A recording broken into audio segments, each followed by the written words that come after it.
Welcome to the lecture on the brachial plexus. A plexus is when the ventral rami from a number of spinal cord segments converge and go to the upper and lower limbs. The network of ventral rami for the upper extremity is called the brachial plexus. Specifically, the brachial plexus has contributions from the ventral rami of C5 through T1. In regard to the brachial plexus, this semester you will be expected to know the organization of the plexus, the specific named nerves and their origins from the plexus, the consequences of nerve damage to parts of the plexus, the cutaneous innervation of the limbs, and the spinal cord segments contributing to each named nerve of the plexus. Let's review what a spinal nerve is. Motor neurons originate in the ventral horn, whereas sensory neurons originate in the dorsal horn. The neurons course through the ventral root and the dorsal root and converge to form the spinal nerve, which now has contribution from both motor and sensory neurons.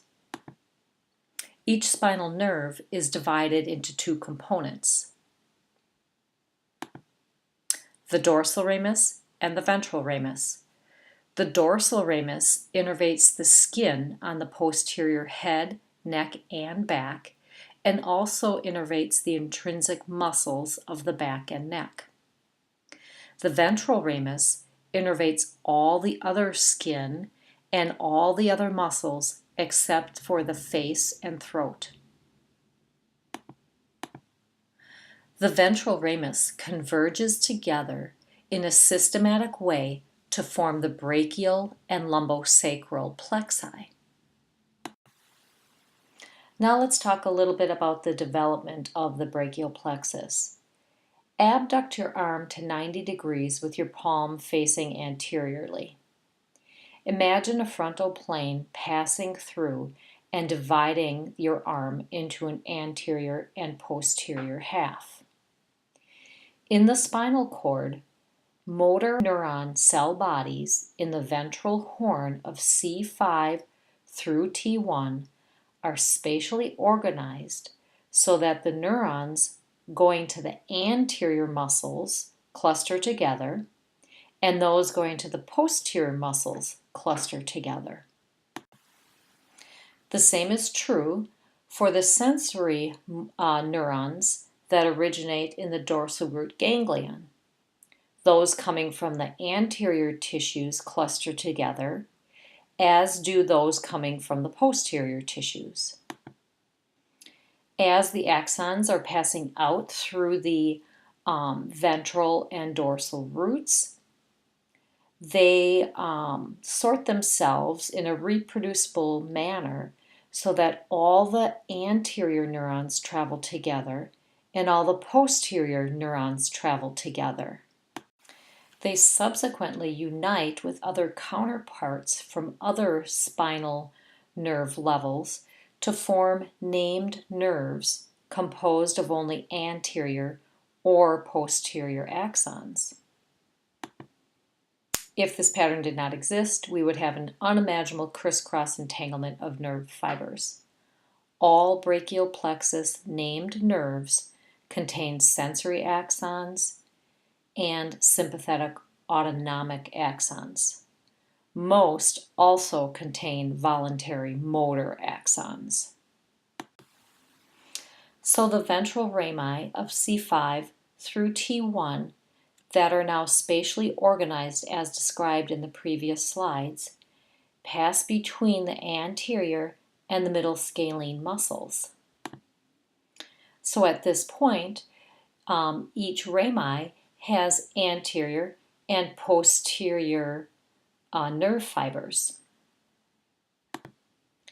The ventral rami of C5 and C6 and C8 and T1 unite together to form trunks before the separation of the anterior and posterior nerve fibers occur.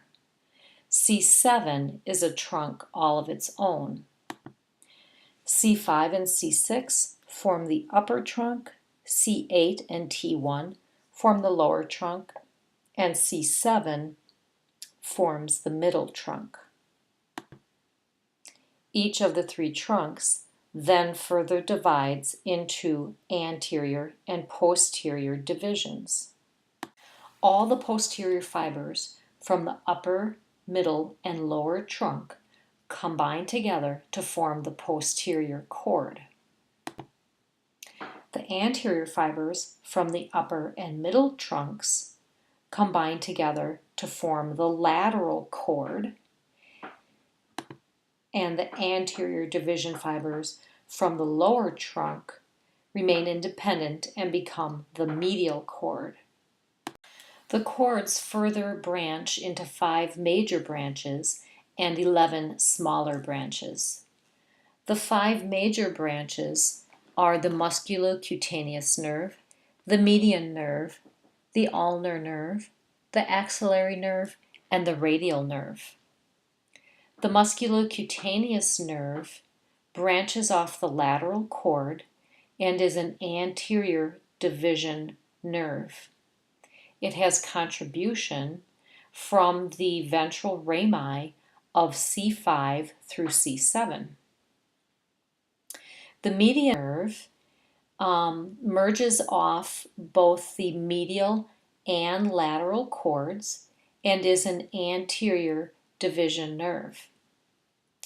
It has rami contribution from C5 through T1. You will note that C5 is in parentheses, and this is because there's inconsistent contribution from the C5 level.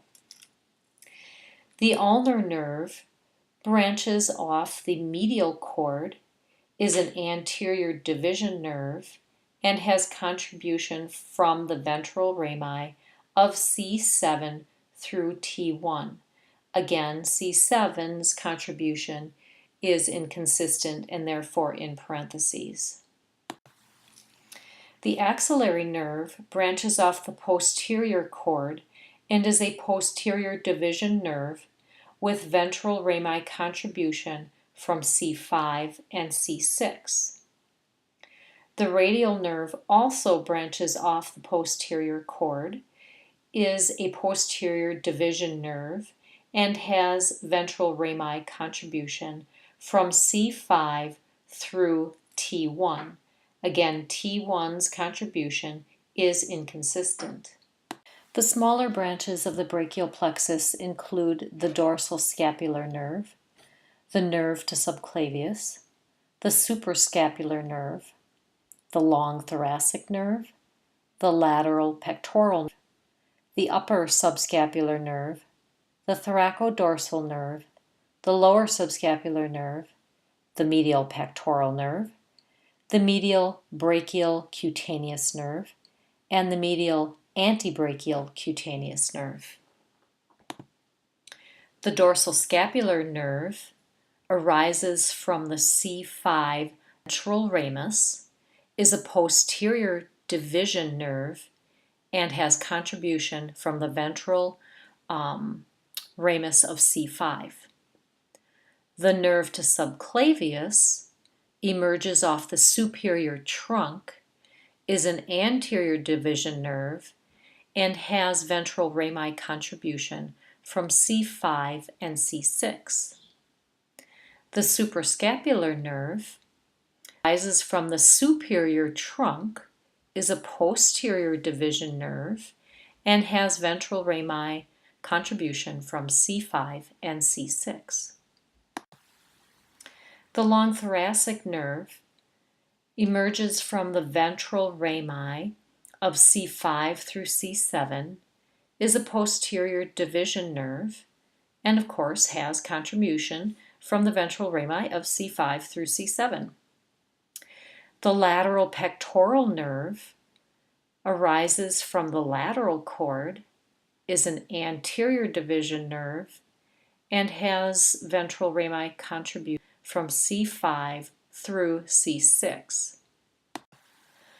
The upper subscapular nerve arises from the posterior cord, is a posterior division nerve, and has ventral rami contribution from C5 and C6. The thoracodorsal nerve arises from the posterior cord, is a posterior division nerve, and has ventral rami contribution from C5 through C8. The lower subscapular nerve arises from the posterior cord, is a posterior division nerve, and has ventral rami contribution from C5 and C6. The medial pectoral nerve arises from the medial cord, is an anterior division nerve, and has ventral rami contribution from C8 through T1. The medial brachial cutaneous nerve arises from the medial cord, is an anterior division nerve, and receives contribution from the ventral ramus of T1. The medial antebrachial cutaneous nerve also arises from the medial cord, is an anterior division nerve, and receives contribution from the ventral rami of C8 and T1. This is a visual of the brachial plexus and something that you will want to be able to draw with all of its ventral rami, trunks, divisions, cords, and branches. You will also need to know where these branches get their nerve contribution from. In this diagram, you will see the anterior division is in red, where posterior division nerve fibers are in blue. You'll see the ventral rami listed here, C5, C6, C7, C8, and T1. At the ventral rami level, which is the closest to the vertebral column, the nerves at this point still have both anterior and posterior division nerve fibers. Note how the dorsal scapular nerve emerges right off the C5 ventral ramus. Also notice how the long thoracic nerve emerges off the ventral rami of C5, C6, and C7. The C5 and C6 ventral rami come together to form the upper trunk. The C7 ramus remains alone as the middle trunk, and C8 and T1 combine to form the lower trunk. At the trunk level, the upper, middle, and lower trunks still have both anterior and posterior nerve contribution. The nerves further now into the anterior and posterior divisions. As you can see, contribution from C5, C6, and C7 form the lateral cord. Contribution from the C8 and T1 from the lower trunk form the medial cord. The lateral and medial cords only have anterior division nerve fibers. The posterior cord has contribution from all C5 through T1 ventral rami. At the cord level, you will see how the lateral pectoral nerve comes off the lateral cord. You will see how the medial pectoral nerve comes off the medial cord, as does the medial brachial cutaneous nerve and the medial antebrachial cutaneous nerves. Off the posterior cord, you have the upper and lower subscapular nerves and thoracodorsal nerve.